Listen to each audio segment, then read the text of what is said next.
She laughed. You think you're the only guy I'm seeing? Grow up. When I found out about her double life, I said, you're right, I should grow up. Then I sent her other boyfriend our shared calendar with all the times she was working late. They both called me within the hour. I, 29 male, am sitting here watching my phone blow up with notifications while my now ex-girlfriend Thalia, 27, is probably having the worst day of her life. And honestly, she brought it on herself. Been with Thalia for about 14 months.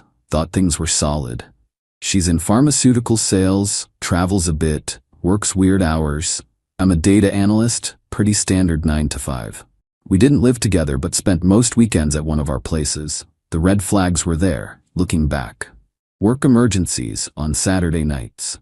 Phone always face down. Separate social media accounts for professional networking that I wasn't connected to, but I trusted her. Stupid, right? 2 weeks ago, everything unraveled. Was at a sports bar with my buddy Colton watching the game. Place was packed. Saw this couple in a booth across the room, all over each other. The woman looked familiar from behind. Same hair as Thalia, same jacket I bought her for Christmas. Nah, couldn't be. She was at a quarterly sales meeting at a hotel conference center. Mandatory attendance, she said. Then she turned her head to kiss the guy. It was Thalia. My brain just froze. Colton noticed my face, followed my gaze. Dude, isn't that? Yeah, wanted to confront them right there, but something stopped me. Maybe shock, maybe self-preservation. Instead, I took out my phone, zoomed in, took a video. Clear as day. Thalia and some guy I'd never seen before, definitely not discussing pharmaceutical sales strategies. They left before I could decide what to do. I stayed, finished my beer, mind racing. Got home, did something I'd never done before, went full detective mode on social media. Found her professional Instagram through a tagged photo from a coworker. It was couple photos everywhere. Her and this guy, Damien according to the tags. Beach trips, dinner dates, one from 3 weeks ago captioned 8 months with my love. 8 months. The overlap with our relationship was 6 months. She'd been dating us both for half a year. But here's the kicker, kept scrolling back. Found photos of them from before we met. Which means, I was the other guy? Or were we both? My head was spinning. Spent the next 3 days gathering evidence like I was building a legal case. Screenshots of her Instagram. Our text history showing all her work trips and late meetings. The shared Google Calendar we used to coordinate dates. She'd insisted on it for organization. Every entry color-coded. Blue for work, green for us, yellow for personal appointments. Started cross-referencing. The pattern was obvious in hindsight. Alternating weekends. Work trips that lined up with his Instagram posts from restaurants. Early meetings after nights she stayed at her place because she was too tired to come over. Then yesterday happened. She came over after work, now wondering if she was actually with Damien. Was scrolling her phone, smiling, couldn't take it anymore. How was the quarterly meeting last week? I asked. Oh, boring. You know, sales targets, new products. Which hotel was it at again? She didn't even look up. The downtown conference center. Funny, I saw you at Murphy Sports Bar that night. The silence, the slow look up from her phone, the calculation in her eyes. You were spying on me? I was watching the game. You were sucking face with some dude named Damien. Expected denial, expected tears, expected apologies. Instead, she laughed, actually laughed. So, you think you're the only guy I'm seeing? Grow up, Theo. The casual cruelty of it, the entitlement. We're exclusive, we agreed. You assumed. I never promised anything. God, men are so possessive. You've been dating him for 8 months, and you for 14. So, you're cheating on both of us. She rolled her eyes. It's not cheating if you're not married. I'm a modern woman, Theo. I can date whoever I want. If you can't handle that, that's your insecurity. The gaslighting was incredible. She genuinely seemed to believe this was normal. Does Damien know about me? Of course not. He's even more traditional than you. So you're lying to him too. I'm managing my relationships how I see fit. You're both happy, aren't you? Or were until you got all stalkery. Get out. Excuse me? Get out of my apartment. We're done. She stood up, grabbed her purse. Your loss. Damien treats me way better anyway. Actual 5-star restaurants, not your pathetic sports bar dates. The entitlement. The complete lack of remorse. It was stunning. After she left, I sat there for an hour. Then I had an idea. A beautiful, terrible idea. You're right, I texted her. I should grow up. She replied with a laughing emoji. Finally coming to your senses? Oh, I was coming to my senses, all right. Opened our shared Google Calendar.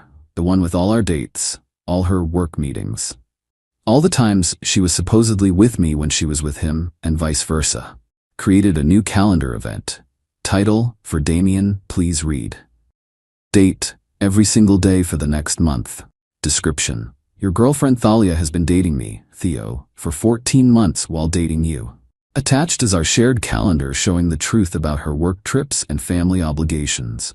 Every green event is when she was with me. Cross-reference with when she told you she was working late or with family. My number is number if you want to compare notes.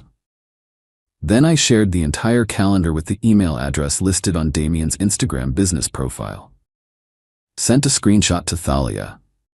Grew up. Shared our calendar with Damien so he can see where you really were all those times you were working. Transparency is very adult, don't you think? Her response was immediate. What did you do? Didn't respond, but 45 minutes later my phone rang. Unknown number. Is this Theo? Yeah. This is Damien. I need to know. Is this real? Every entry. Check her story for any date against the calendar. She was with me every time it says she was. Long silence. Then, the conference in March, she said it was in Miami. She was at my apartment, we watched movies and ordered Thai food. Her cousin's wedding in May, my company's summer party. Have photos if you need them. Could hear him breathing heavy. I was going to propose next month. Jesus, I'm sorry, man. No, thank you. I need to call her. Good luck. Within the hour, both our phones were blowing up. Thalia called me 23 times in 30 minutes. Texts flooded in. How dare you? You ruined everything. Damien won't answer. This is a psycho behavior. You're insane. Answer your phone. I'll ruin your life. You don't know who you're messing with. Then Damien must have called her because the texts changed. He dumped me. Are you happy now? You destroyed a beautiful relationship. He was the one. I hate you. You're gonna pay for this. The lack of self-awareness was stunning. She destroyed 2 relationships. But somehow it's my fault for exposing it. It's been 2 hours. She's still texting, alternating between threats and trying to get me to talk to Damien, convince him it was a misunderstanding. Blocked her on everything except email. Need it for evidence if she escalates. Damien sent one more text. Thank you for having the balls to tell me. Dodged a bullet. Yeah, we both did. Update 1. The entitlement escalation has been off the charts. First, she tried to rewrite history. Started telling mutual friends that we were never exclusive, and I was a possessive stalker who sabotaged her healthy polyamorous relationships. Problem with that story? I had screenshots of texts where she explicitly said we were exclusive, called me her one and only, and referred to us as soulmates. Also, pretty sure polyamory requires everyone knowing about it, not secret double lives. Sent those screenshots to anyone who asked. Most people saw through her BS immediately. Then came the financial audit. See, Thalia had been living quite the lifestyle. Designer bags, expensive dinners, weekend trips. I'd paid for a lot, assuming we were building something together. But now I realized she was getting double everything. When I bought her a $300 birthday dinner, bet Damien did too. The weekend spa trip I funded? She probably told him it was with girlfriends and got him to pay for something else. Started adding it up. Over 14 months, I'd spent probably $8,000 on dates, gifts, trips. Damien reached out to compare notes. He was in for about $12,000. Girl was running a $20 annual boyfriend pyramid scheme. But here's where she really messed up. Remember those work trips? Some were real. Her company pays per diem and hotel for sales trips. But I found at least 4 instances where she was supposedly on work trips, collected the per diem and reimbursements, but was actually with one of us. That's expense fraud. How do I know? Because brilliant Thalia posted Instagram stories from work conferences that were geotagged at restaurants with me or beaches with Damien. Damien wanted blood. We should report her to her company. That's her livelihood, man. She stole from them and us. He had a point, but I held off. For now.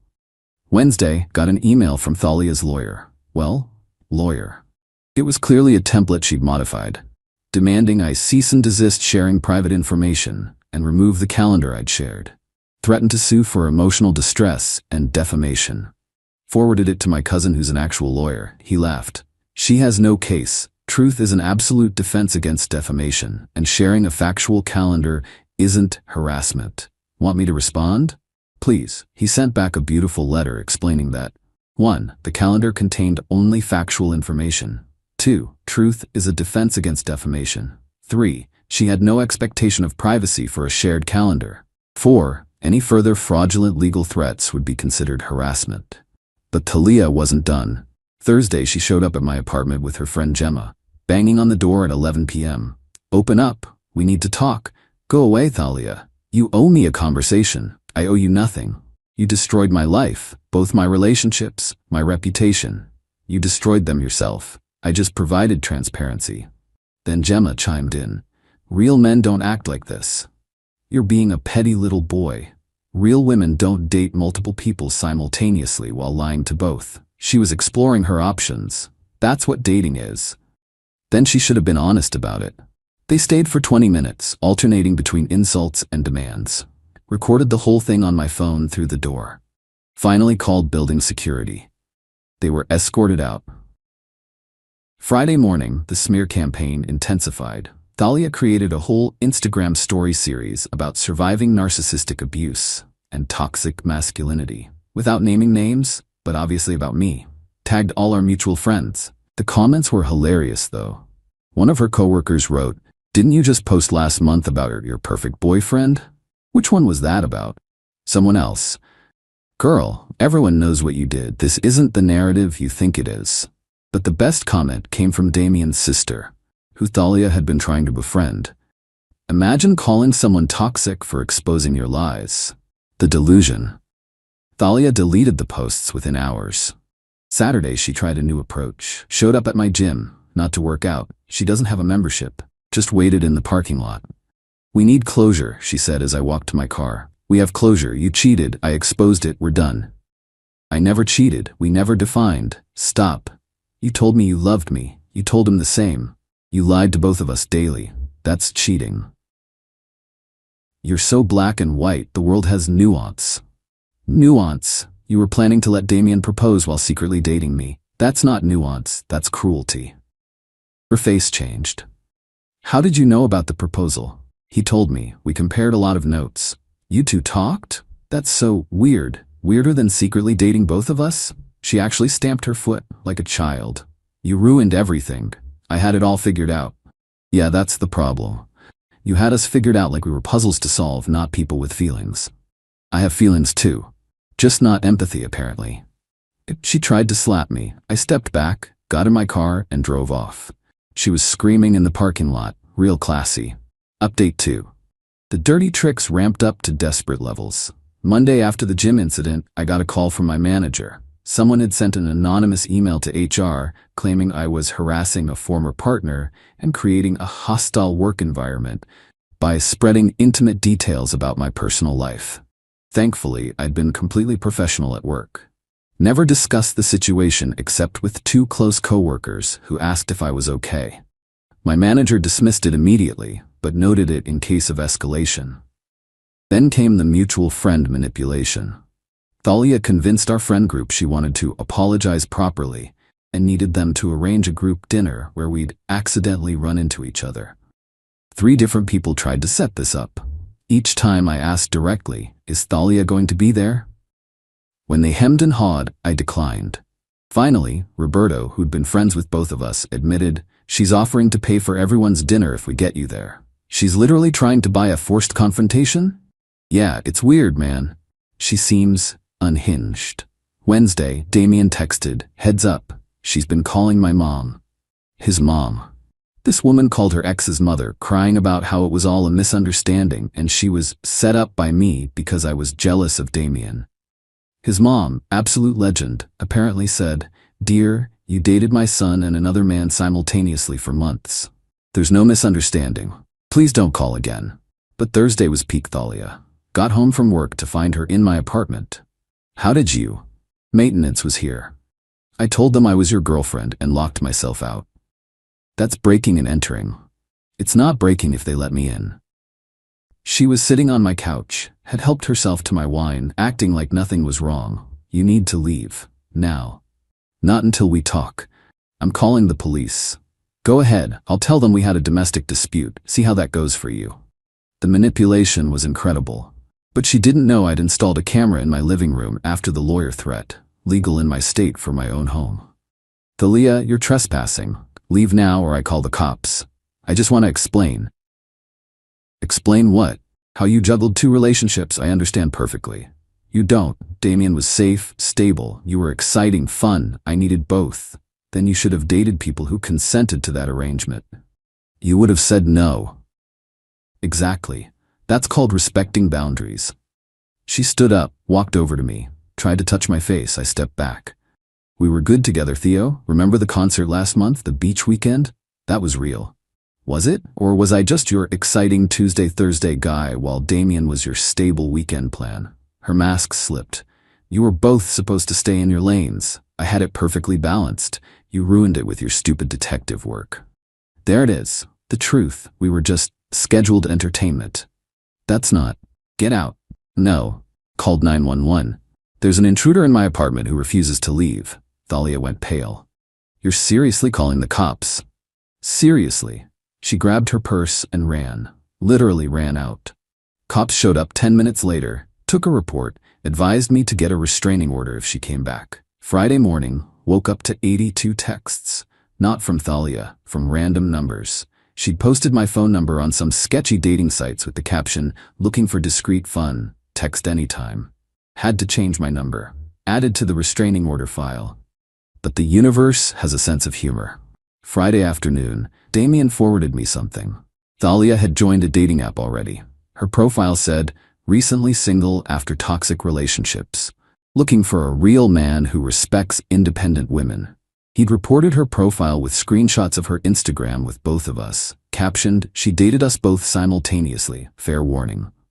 The profile was removed within hours. Final update. The house of cards finally collapsed completely. Remember that expense fraud I mentioned? Well, Damien did report her. He was still furious about the proposal planning while she was playing both of us. Sent her company's HR the Instagram posts showing her locations during supposed work trips, cross-reference with her expense reports. She was suspended pending investigation, then fired, then sued for recovery of fraudulent expenses, about $3,500 worth. The termination triggered a beautiful cascade of consequences. Without her pharma sales job, lost her company car, lost her high income, $85K plus commission, lost her health insurance, couldn't afford her luxury apartment. Within 2 weeks, she was moving back with her parents. But first, she tried one more manipulation. Gemma reached out. Thalia's in the hospital, thought you should know. My heart dropped. Despite everything, didn't want her hurt. What happened? Stress-induced panic attacks. She's lost everything. Felt guilty for about an hour. Then Roberto sent me a screenshot. Thalia posting from her hospital bed, perfectly made up, manicured nails, designer pajamas. When life knocks you down, real queens get back up. So grateful for my support system. She was fine. It was another manipulation tactic. The restraining order was approved after I submitted the apartment break-in video, the harassment texts, the fake lawyer letter, the dating site harassment, the HR complaint to my work. 6 months, no contact. 2 weeks ago, ran into Damien at a coffee shop. We actually sat down together. Weird? Maybe. But trauma bonds are real. She texted me from a new number yesterday, he said. Said she's grown from the experience and wants to apologize. Got the same text. You respond? RO violation, forwarded to my lawyer. He laughed. Same. We compared notes one more time. The overlap was insane. Times she'd texted us both good night baby within minutes. Days she'd had lunch with him and dinner with me, telling us both about her busy work day. You know what the worst part is? Damien said. I really loved her, or who I thought she was. The person we loved didn't exist. She was playing a character with both of us. Yeah, still sucks though. It did. It does. Last week, a mutual friend showed me Thalia's LinkedIn. She's working retail now, spinning it as exploring new career opportunities in customer relations. Still zero acknowledgement of wrongdoing. Her Instagram is now private, but apparently full of motivational quotes about rising above negativity and leaving toxic people in the past. The friend asked if I felt bad about how everything turned out. Honestly, no. She had two men who genuinely cared about her. Would have done anything for her. Instead of choosing one or being honest about wanting both, she chose lies and manipulation. She destroyed her own life through greed and entitlement. The calendar share wasn't revenge, it was truth. The consequences weren't punishment, they were just consequences. Damien's in therapy, working through trust issues. I'm taking a break from dating, focusing on myself. We actually grabbed beers last week. Weird friendship, but hey, we're probably the only two people who fully understand what the other went through. Thalia? Last I heard, she was telling people she was the victim of coordinated harassment by bitter exes. Still playing the victim. Still entitled. Still unable to take responsibility. But here's the thing, she's my problem anymore. Not Damien's either. She's living with her parents, working retail, facing lawsuits, and has a restraining order against her. All because she couldn't just be honest. The shared calendar is still out there in Damien's email. A permanent record of her lies. Sometimes the best revenge isn't elaborate schemes or payback. Sometimes it's just letting people face the natural consequences of their actions. She wanted to have her cake and eat it too. Ended up with no cake, no guys, no job, and no home. Couldn't have happened to a more deserving person. Edit. For those asking, yes, the restraining order is still active. No, she hasn't violated it again that I know of. And no, I don't regret anything. Play stupid games, win stupid prizes.